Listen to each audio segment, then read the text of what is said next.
tayo po ngayon ay, magsisimula na sa atin pong, Sunday School this morning at, nagpapasalamat tayo sa Panginoon dahil, kasama natin ngayon si Marmar at saka si Rai and hopefully mamaya ay, makarating sila sa PCU mamayang hapon. So bago tayo mag-start sa ating Sunday School, umawit muna tayo ng isang awitin. Sige, tayo tumayo.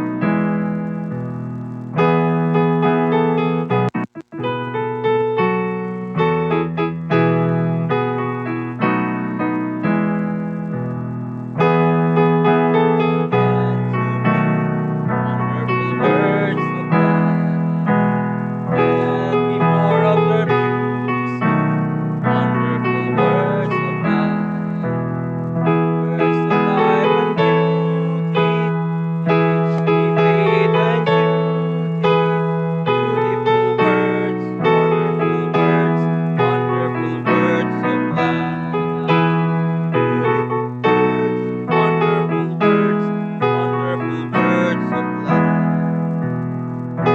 The best and beautiful, wonderful words of life. Sinner is the loving God, wonderful words of life. Also freely given, moving us to heaven.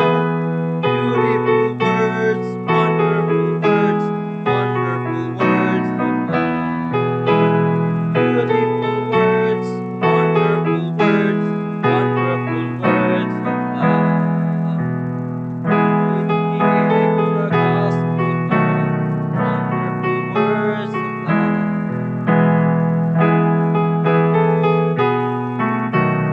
Wonderful words of life.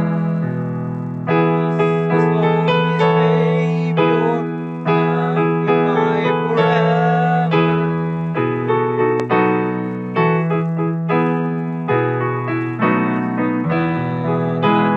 Beautiful words, wonderful words, wonderful words of life.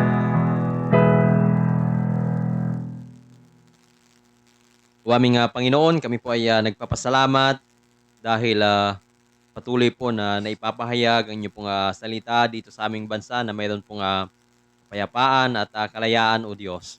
At nawa sa umagang ito ay tunay na ang inyong pong, salita ay, kumilos din sa puso at isipan ng, bawat isa sa amin. Tulungan niyo po ang, inyong pong lingkod sa pangunguna sa Sunday School and even sa mga tagapakinig. Nawa, Panginoon, ay magkaroon po ito ng application sa amin pong buhay at, lubos na pagtitiwala ng inyo pong, salita na amin pong, nababasa, through the Bible ay sapat para sa lahat ng amin pong, practice, sa lahat ng amin pong, ah, bilang batayan ng amin pong, pananampalataya. Salamat po Diyos at, hinihiling din po namin ang, pagpapatawad niyo sa lahat ng amin pong mga nagawang kasalanan sa isip, sa salita at sa gawa. Salamat po Diyos. In Jesus name we pray. Amen. Sige po, maaari na pong maupo ang, bawat isa sa atin. Sige po, tayo po ngayon ay nasa chapter 20 ng ating pong, confession at ito po ay mayroon pong, main heading na ang ebanghelyo at ang abot ng biyayang ito. So last time ay, pinag-aralan po natin na ang, pagkalat or ang, pagpapahayag ng ebanghelyo ng Panginoong Diyos ay, soberano ding, siya ang nagtatakda 'no. Ang ating Panginoong Diyos ang nagtatakda, yung ibang bansa ay talagang, hayagan ang, pagpapahayag ng salita at sa ibang mga bansa naman like, sa Middle East ay, hindi siya gano'n kalantad dahil, mayroon pong, persecution, mayroon pong, mga kaakibat na panganib ang pagpapahayag ng salita ng ating, Panginoong Diyos. But again, ito po ay ayon pa rin sa soberanong kalooban ng ating Panginoong Diyos. Nandito na tayo ngayon sa pang-apat na, paragraph at ang, sabi po dito, basahin ko sa Tagalog version. Ang ebanghelyo ang tanging panlabas na paraan ng pagpapahayag sa mga tao kay Kristo at sa nakaliligtas na biyaya. Ito ay lubusang sapat sa ganitong layunin. Subalit upang ang tao na patay sa kanilang mga kasalanan ay maipanganak na muli o mabuhay, mayroon pang higit na kinakailangan, ang mabisa at matagumpay na gawain ng banal na espiritu sa bawat bahagi ng kaluluwa ng tao. Sa ganitong gawain, isang bagong buhay espiritual ang nalilikha. Wala nang ibang gawain ang makapagdudulot ng panunumbalik sa Diyos. So dito po sa pang-apat na paragraph ng chapter 20 about the gospel, at ang abot nito ay kumbaga sufficient or sapat, no, na ang ebanghelyo ay para sa ikaliligtas ng mga tao. Sabi pa dito, although there is only one gospel that is enough, this gospel is abundantly sufficient unto salvation. So kaya nga sinabi ni Apostol Pablo dito sa Romans chapter 1 verse 16. Tingnan natin. Romans chapter 1 verse 16. So it talks about the sufficiency of the gospel para sa kaligtasan ng mga tao. Sapat na, no? Hindi na kailangan nating gumawa ng gimmick, kung ano-ano pang mga iba pang mga kapamaraanan upang akayin ang mga tao sa paanan ng ating Panginoong Kristo. Ang sabi dito sa Luke chapter 1 verse 16, Luke na nabanggit ko. Romans chapter 1 verse 16. Sapagkat hindi ko ikinahihiya ang ebanghelyo, sapagkat ito ang kapangyarihan ng Diyos para sa kaligtasan ng bawat sumasampalataya, unay sa Hudyo at gayon din sa Grego. Sapagkat dito ang katwiran ng Diyos ay nahahayag mula sa pananampalataya hanggang sa pananampalataya, gaya ng nasusulat, ngunit ang taong matuwid ay mabubuhay sa pamamagitan ng pananampalataya. So dito natin makikita na talagang sold out si Apostol Pablo na ang ebanghelyo ay sapat, no, para sa ikaliligtas ng mga tao. Ito yung kapangyarihan ng Diyos para sa kaligtasan ng bawat sumasampalataya. So itong si confident itong si Pablo doon sa ebanghelyo ng ating Panginoong Diyos upang ah, magdulot ng kaligtasan sa mga taong mananampalataya sa atin pong Panginoong Jesucristo. So, kailangan din na tayo din ay maging confident sa salita ng ating Panginoong Diyos. Sa panahon po kasi natin ngayon, nawala na yung confidence ng maraming mga tao sa ebanghelyo ng atin pong Panginoong Jesucristo. So, ano yung mga ginagawa ng ibang mga grupo, mga nagsasabing mga iglesia sila. So mayroon po silang ginagawang kapamaraanan, mga gimmicks. So yung iba, talagang ginagawang komportable yung place of worship. Although okay naman na gawing ganyan, pero yung iba ay nagmimistulan ng sinihan yung kanilang place of worship na talagang may aircon, madilim, 'di ba? So, malambot, puwede kang parang sofa yung upuan. So, pero minsan ay lumalagpas doon, 'no? Kaya nga yung iba, ang sabi nila, pumunta tayo do'n sa kuwan, masarap matulog do'n kasi malamig yung upuan, malambot, 'no? Ano pa ang ginagawa ng iba para i-attract or akayin yung mga tao carnally, no? So, mayroon silang mga entertainment, mayroong mga banda, yan, may mga banda. Kung titignan natin yung mga ganitong mga ah, grupo na may mga banda, talagang yung mga musician, talagang bigay na bigay sa kanilang paggitara, sa kanilang awit, and even yung drummer talagang with feelings yung tambor niyang ganyan. So, gano'n.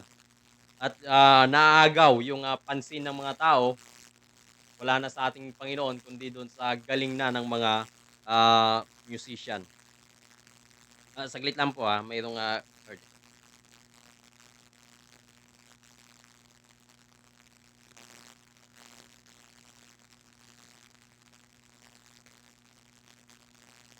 May nagtatanong kung nakapag-live na daw sa sa HTCBC. So, ayun pa lang yata nakapag-live.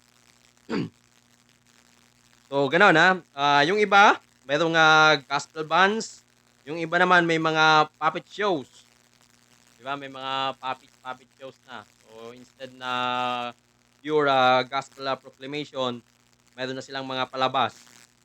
So, meron ng, mga show sa unahan at meron na ding, yung iba palabas na lang ng, palabas ng mga movies, 'no? So, instead na pangaral yung salita ng Panginoon, "O ito, manood na lang tayo ng, movie."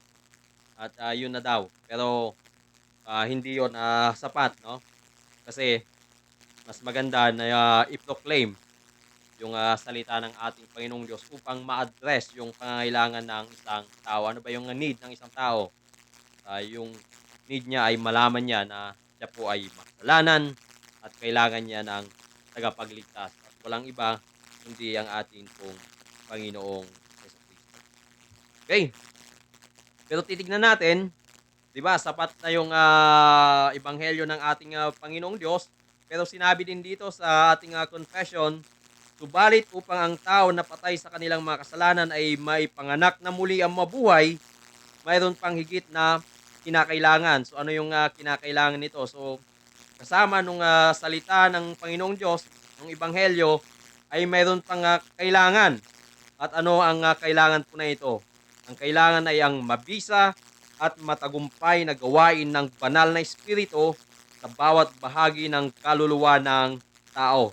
So, apart 'no, from the gospel, kailangan po yung, makapangyarihang pagkilos ng banal na espiritu. So, palagi pong, magkasama po ito, yung gospel proclamation and the mighty working of the Holy Spirit. Kasi, kung mayroong, alam po naman po natin 'no, yung tao ay, hindi lamang siya may karamdaman. Pagka kasi may karamdaman ng isang tao, puwede pang, tumugon, 'di ba? So, sino na dito yung, nagkasakit at kapagka tinanong ng nanay, "Anong gusto mong kainin?" 'Di ba? So, puwedeng mag-request ka, "Anong gusto mong inumin? Gusto mo ba ng, Royal? Gusto mo ba ng, Coke?" O 'di makakatugon.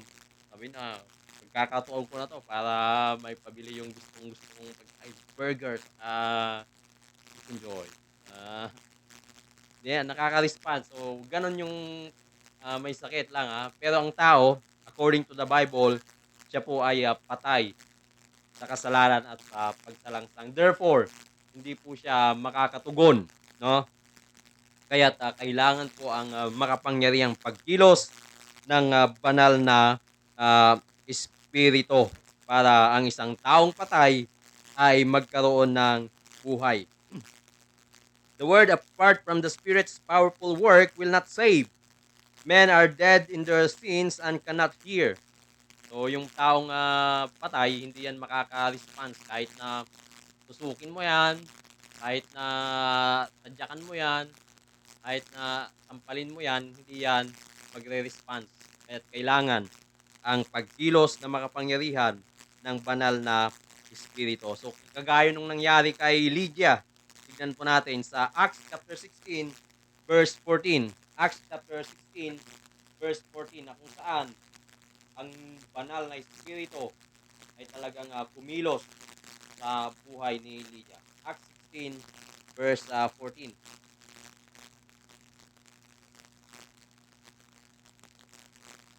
Kasi babasahin muna natin mula sa verse 11. Kaya't pagtulak mula sa Troas, tumuloy kami sa Samotracia at nang sumunod na araw ay sa Neapolis. At mula rooy sa Pilipos na pangunahing lungsod sa distrito ng Macedonia at ito'y sakop ng Roma. Kami ay tumigil sa lungsod na ito ng ilang araw.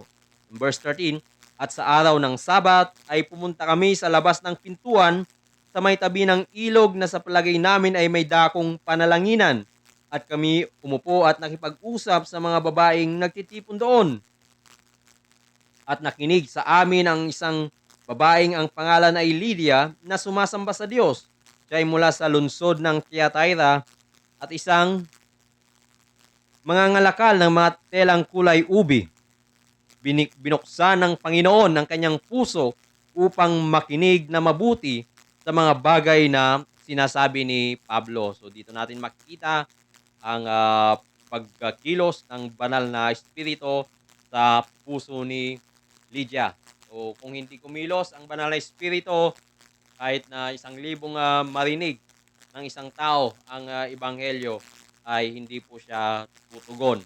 Kaya't kailangan po ang pagkilos ng banal na espiritu. Kumbaga kambal ko ito lagi, 'no, sa sa pag pagkakaroon ng buhay, pagsampalataya ng isang tao. So pagka narinig niya ang salita ng Diyos at kumilos ang banal na espiritu, ang resulta po noon ay pananampalataya sa atin pong Panginoong Hesukristo. Kaya't hindi hiwalay ang salita ng Diyos sa banal na espiritu. Sabi dito, this destroys all carnal confidence in the ability of the preacher or evangelist to convert. Unless the Spirit moves, no good will be done to the souls of men. This should drive us to our knees in all gospel endeavor. So wala po doon sa kakayahan ng tagapangaral or ng evangelist yung conversion ng isang tao, no? Kaya nga yung iba, kahit na yung tagapangaral ay minsan nabubulol, kumbaga nahihiya, mayroong takot habang pinapangaral niya yung salita ng Diyos, pero hindi ito dahilan upang hindi kumilos ang banal na espiritu. So, sabi nga ni Apostol Pablo, with fear and trembling ay pinangaral niya ang salita ng Diyos. At ito po ay nagkaroon ng bunga sa mga taong nakapakinig sa kanya. So dito na tayo ay every time na we go, pagbigay ng tracts, mangaral ng salita ng Diyos sa street, sa ating mga street evangelism, ay kailangan nating humiling, manalangin sa ating Panginoong Diyos that His Word ay i-accompany ng banal na espiritu to bring fruit upang magkaroon ng pananampalataya ang mga taong mababahaginan ng salita ng Diyos. Our confession of faith is wonderfully balanced here to avoid the extremes of Arminianism on the one hand and hyper-Calvinism on the other.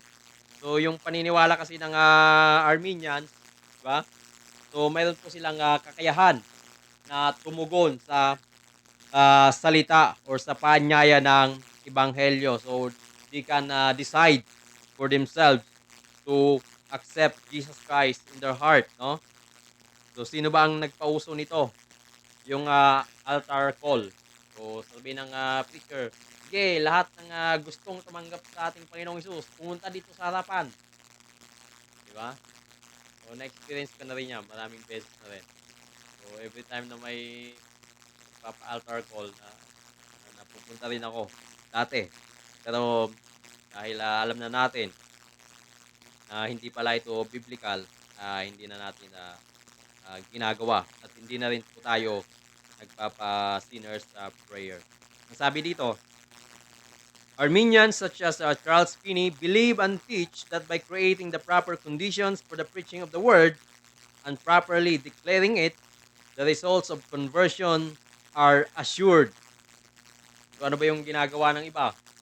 'Di ba? O kakanta ng very parang yung music na talagang ina-arouse yung ating emotion, 'di ba? Yung iba napapaiyak kasi may power yung music na upang i-stir yung ating emotion. Kaya yung iba talagang ka ng gitara habang may kumbaga nagpe-pray. So yun ang sabi ni Charles Finney 'no, by creating the proper conditions for the preaching of the word and properly declaring it, the results of conversion are assured. Okay? Kaya nga may mga tao na talagang mina-manipulate po nila yung mga tao para sila po ay mag-declare ng kanilang faith sa ating Panginoong Diyos. But that is unbiblical at yung nagiging resulta nito, yung mga gumawa ng altar call, eventually ay bumabalik din sa kanilang dating buhay, 'no? Sila ay nabubuhay pa rin sa kasalanan. Pero 'wag din nating sabihin na totally walang resulta sapagkat maging sa ganito ay kumikilos din ang ating Panginoong Diyos at mayroong mga sinabi din nila na once upon time ay ginawa ko rin ito, ngunit sa biyaya ng Panginoon ay nagpapatuloy siya sa kanyang pananampalataya. Pero hindi 'yun yung norm, 'no? Hindi 'yun yung magiging basihan para gawin ang altar call at manipulahin ang mga tao. Okay. Proper use of the proper means brings certain results, they say. Thus, the Bible meetings are programmed to manipulate men to a psychologically dictated decision. So, psychologically dictated decision. So, ini-stir yung emotion and then magsasabi na sila ng kanilang decision, no? But we can guarantee no genuine results because the wind blows where it wishes and you hear the sound of it, but do not know where it comes from and where it is going. So is everyone who is born of the Spirit. Sabi dito sa John chapter 3, verse 8. Man produces conversions may result, but that they are not the real thing is seen by the appalling statistics of backsliding of those who went forward in mass crusades. So during mass crusades ay marami talaga ang pumupunta sa harapan at nagpapahayag ng kanilang pananampalataya sa ating Panginoong Diyos. But then again, after a few years, yung kanilang buhay ay wala ding pinagbago, no? Nung sila ay profess ng kanilang pananampalataya. Most of them ay nananatiling namumuhay sa kasalanan at nananatiling hindi kilala ang ating pong Panginoong Diyos. Tingnan natin sa Second Peter chapter 2 verse 22. Second Peter chapter 2 verse 22.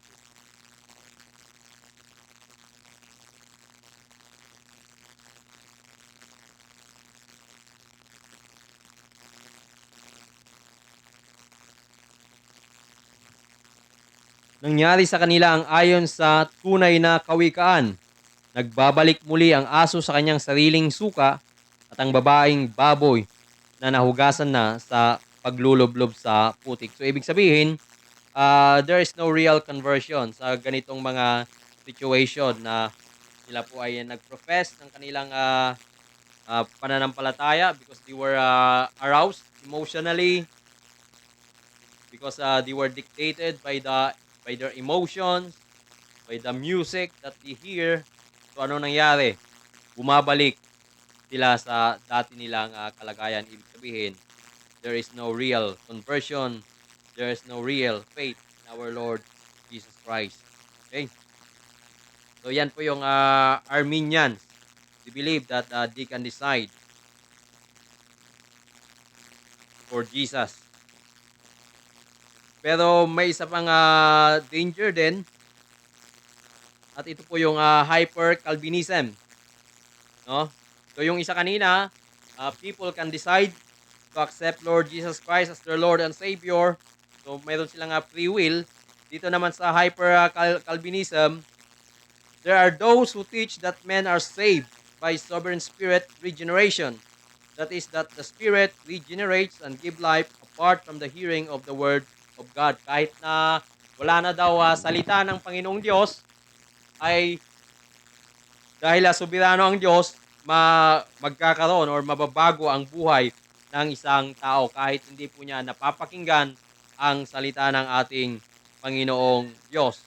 So, kung gano'n, eh, hindi na kailangan yung pangangaral, 'no? Hindi na kailangan yung preaching, hindi na kailangan yung, every Sunday ay nandito tayo sa church at nakikinig ng salita ng ating Panginoong Diyos. So, pagka gano'n, yung hyper-Calvinism makes gospel preaching unnecessary. So, hindi na kailangan ng mga preacher at hindi na rin kailangan ang salita ng Diyos because God sovereignly regenerates people apart from the hearing of the word of God or the gospel, no?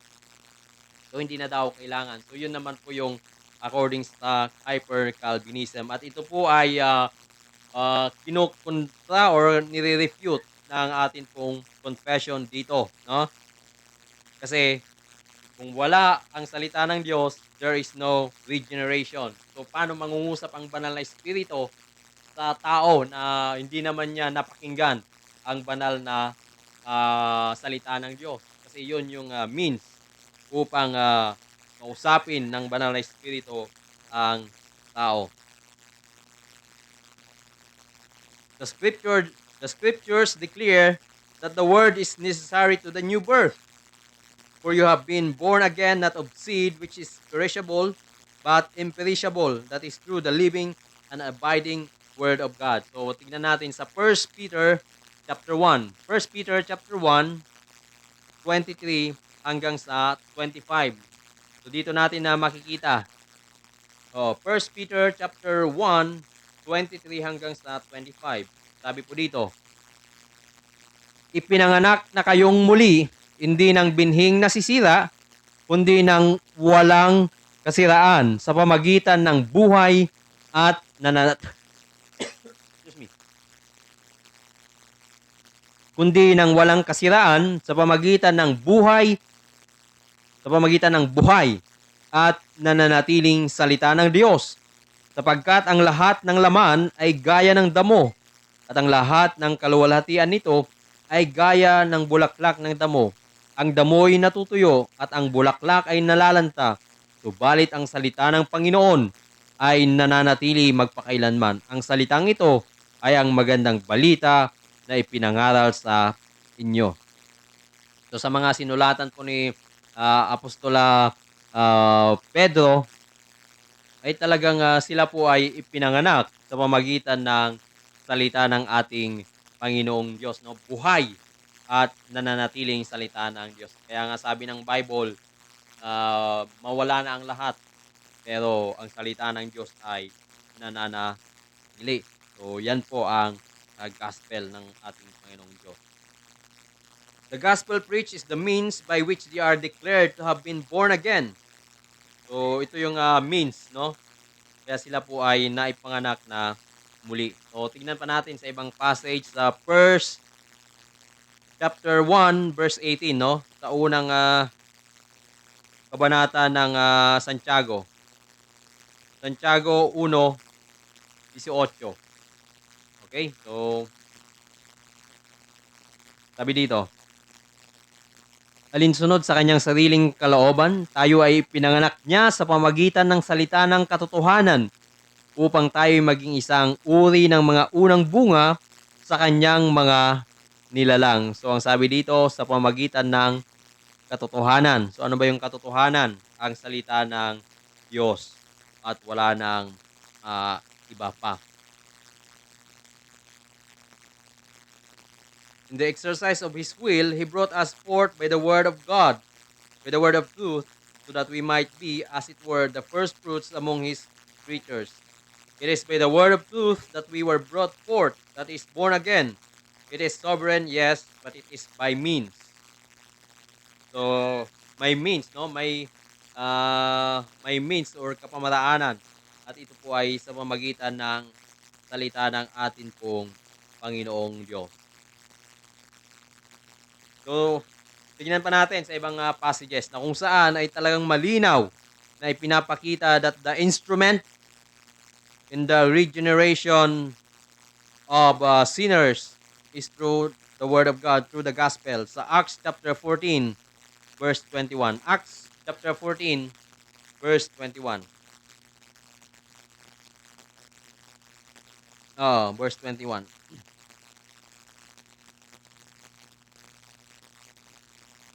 Si Apostol Pablo ito at sa kanyang mga kasamahan.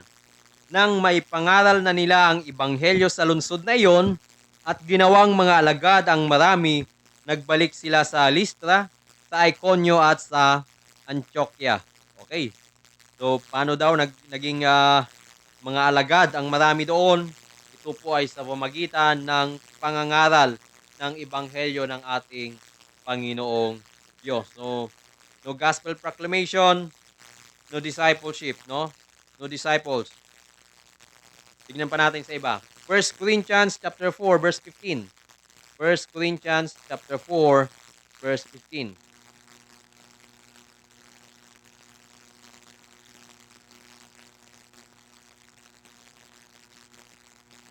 Sapagkat bagaman nagkaroon kayo ng 10,000 mga guro kay Kristo, ay wala naman kayong maraming mga ama.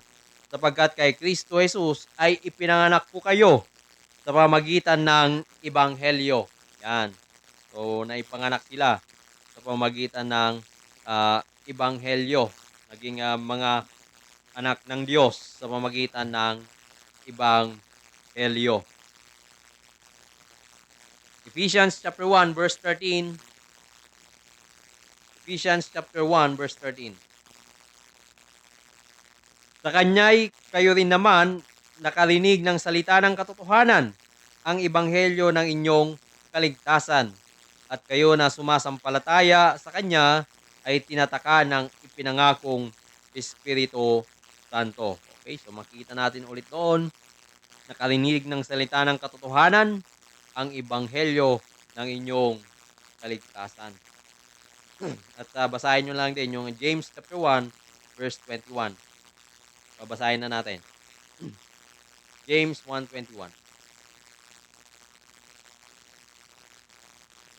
Kaya't alisin ninyo ang lahat ng karumihan at ang nalalabing kasamaan at tanggapin ninyo na may kaamuan ang salitang itinanim na may kapangyarihang magligtas ng inyong mga kaluluwa. Okay, so here we see the power of God unto salvation is the gospel, no? Kaya't bilang application sa umagang ito, ay makikita po natin yung kahalagahan, yung importance ng gospel proclamation. So hindi po natin dapat malaitin, no, yung pagpapahayag ng salita ng ating Panginoong Diyos sapagkat ito ang ginagamit ng Panginoon para sa kaliligtas ng mga tao. At bilang pangalawang application ay manatili tayo na confident at yung ating pananampalataya ay sa salita ng ating Panginoong Diyos. So hindi tayo kailangang gumawa ng mga gimmicks, no? So may nabanggit nga si Pastor Jeremiah na somewhere in the USA ay mayroon ng gimmick yung isang iglesia doon na nagre-wrestling-wrestling, no?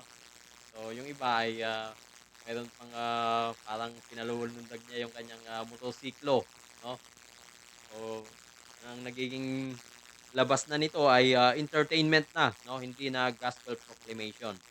At nakakalungkot sapagkat marami pong mga tao ang talagang aliw na aliw din sa ganitong mga kaganapan sa loob ng iglesia, no? At yung isa, yung nasa US, si Joel Austin ay talagang libo-libo din yung pumapasok sa kanilang stadium, no? Every Sunday dahil sa kanyang prosperity gospel, no? Hindi na yung salita ng Diyos yung tunay na naipapahayag, hindi na si Jesus Christ ang highlight, kundi yung pagkakaroon ng prosperity ng mga tao, yung kanyang ipinangangalandakan. At ang tao kasi talaga namang gustong-gusto din ng tao na maging prosperous dito sa mundong ito. Marami ngang nadadaya ng ganitong mga ah, mga preacher. At si Brother Jordan sa Herald of Grace Apologetics, meron siyang ginawang video about false preacher. Anong pangalan nun, Brother Henry? Uriel yata yung first name. Hindi ko natandaan yung yung kanyang apelyido, no? Sabi doon nung preacher na yon, after 10 years at hindi pa nag-improve yung buhay niyo, eh, sasagasaan namin kayo pagka nakita namin kayo sa daanan. So, yun ang sabi niya, oo. So, yun ay hindi naman ang pagkakaroon ng kayamanan yung primary focus ng ebanghelyo ng ating Panginoon. So, because in this life, sa atin pong Christian life, hindi po tayo binigyan ng assurance na tayo po ay magkakaroon ng kumbaga maraming ari-arian, kung tayo po ay sasama or mananampalataya sa ating pong Panginoon. Ah, so hanggang dito lang po muna tayo at sa mga kaibigan po natin na patuloy na binabaliwala ang salita ng Diyos na ipinapangaral po sa inyo, time will come, kaibigan, kapatid, na ang salita ng Panginoon na pinapangaral sa inyo and yet ay inyo pong binabaliwala will be the basis of your judgment sapagkat ipapaalala ng Panginoon in the day of judgment na sa ganitong oras, sa ganitong pagkakataon, ang tao na ito ay nangaral sa iyo ng salita ng Diyos, ngunit binaliwala mo. Nawa, kaibigan, wag mong sagarin ang kabaitan ng ating Panginoong Diyos. Lumapit ka sa Kanya, manampalataya ka kay Kristo at hilingin mo sa banal na Espiritu na bigyan ka ng bagong puso at bagong kaisipan para sa Kanya upang ikaw ay magkaroon po ng buhay na walang hanggan. Hindi ka mapahamak magpakailanman doon sa dagat-dagatan po throughout eternity. Tayo po ay manalangin. O aming Panginoon, salamat po sa inyo pong salita na amin pong napakinggan this morning about your gospel. This is sufficient. Nawa ay tulungan niyo po higit lalo ang inyo pong mga tao, ang inyo pong mga lingkod that our confidence is not in our ability to preach the gospel, not in gimmicks, not in entertainment, but in the pure proclamation of your word. Nawa ay nangusap ang inyo pong salita even sa mga kaluluwa na nasa amin pong kalagitnaan this morning. Abutin niyo din po, Panginoon, ang mga mahal namin sa buhay, mga anak po namin sa pamamagitan ng inyo pong ebanghelyo na kanilang napapakinggan every Lord's Day. Salamat po, O Diyos. In Jesus' name we pray. Amen. Sige po, may mga katanungan po kayo?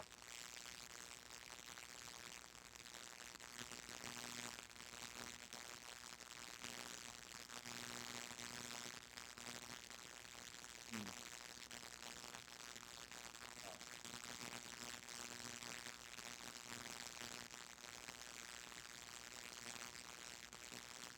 Oo, oo. Ang sabi naman kasi ng salita ng ating Panginoong Diyos, kung ang isang tao doon sa isang sabihin na natin sa isang tribo ay mayroon pong pinili ang ating Panginoong Diyos sa kanila, ang Panginoon din ang gagawa ng kapamaraanan upang magpadala po siya ng mga missionary. At itong mga missionary po na ito, before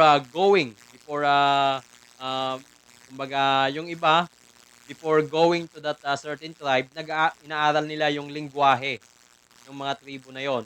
Or kung hindi naman, ay ini-immerse ng missionary na yon yung kanyang sarili doon sa kanilang doon sa tribo, kanilang babahaginan or yung mga mismong kabilang doon sa tribo na yon ay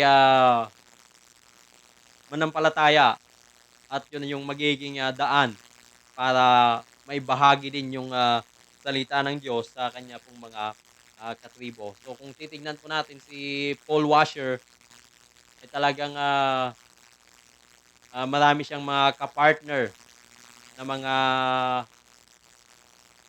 indigenous people, no, lalo na sa Peru at tinuturuan o ng salita ng ating, Panginoong Diyos 'no, at, sa kanilang pagpapahayag yung mga tribe people, sila po ay nananampalataya sa ating Panginoong Diyos at sila din po yung, ginagawang, instrumento ng Panginoon to share the gospel sa mga katribo po nila. So, soberano ang Diyos, siya po ang gumagawa ng kapamaraanan para abutin yung mga, tao po na ito, mga tribo, although may mga pagkakataon na talagang matagal yung, pag-spread because of, language, barrier.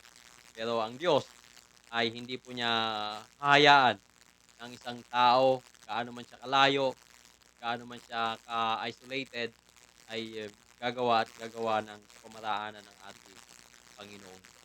So, yun po yung ating, kasagutan and I hope na na-address ko yung sige kung, wala na ay, dito po nagtatapos ang ating pong, Sunday School. After 10 minutes, balik po tayo for the, second part of our worship. God bless.